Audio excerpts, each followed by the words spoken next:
এই হাসপাতাল অন্যায়ভাবে বন্ধ করাটা বিএনপির অন্ধকার ইতিহাসের সাথে যুক্ত হয়ে থাকবে। এই কাম কইরা কত মজলুমের অভিশাপ বদদোয়া কামাইছেন তার ইয়ত্তা নাই। হেডোমের হিসাব বাদ দেন, শুধু একটা মুখ মনে রাখেন, ওই বাচ্চা মেয়েটার মুখ।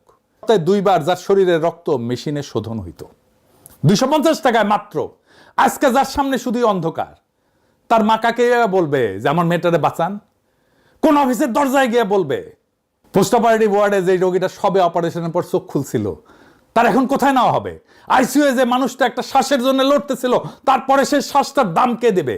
এরা কেউ জামাত করে না, এরা কেউ বিএনপিও করে না, এরা শুধু গরিব। এদের একমাত্র অপরাধ এরা গরিব হইয়া বাঁচতে চাইছিল।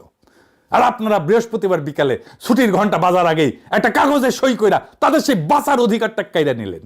আপনারা ভাবতেছেন প্রতিষ্ঠান বন্ধ করছেন, জামাত সাইজ করছেন, বিকল্পের ছবি মুছছেন। না, আপনারা একটা মেশিন বন্ধ করেন নাই, আপনারা একটা মানুষের নিঃশ্বাস বন্ধ করছেন, আপনারা একটা ভবনে তালা দেন নাই, আপনারা হাজারটা পরিবারের শেষ ভরসার দরজায় তালা দিয়ে দিয়েছেন।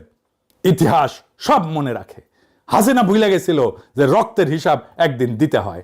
আপনারা ভুলে যেতেছেন, কিন্তু যেই মা আজকের রাতে তার সন্তানের জন্য কাঁদতেছে, যে রোগী আজকের রাতে বিনা চিকিৎসায় ছটফট করতেছে, তাদের চোখের পানি আসমানে গিয়া পৌঁছাইবে। আর মজলুমের সেই চোখের পানির সামনে দুনিয়ার কোনো হেডম, দুনিয়ার কোনো ক্ষমতা, কোনো ডিজিএফ এর প্রেসক্রিপশন টিকে না।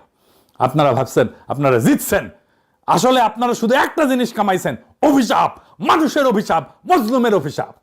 মজলুমের অভিশাপ কামানো মানুষ কোনোদিন জিতে না। আপনার একটা দুর্বল সরকার, দুর্বল সরকার ছায়া দেখে ভয় পান। সরকারকে বাঁচায় মানুষের ভালোবাসা, মানুষের সমর্থন, সেটাও হারাইতেছেন।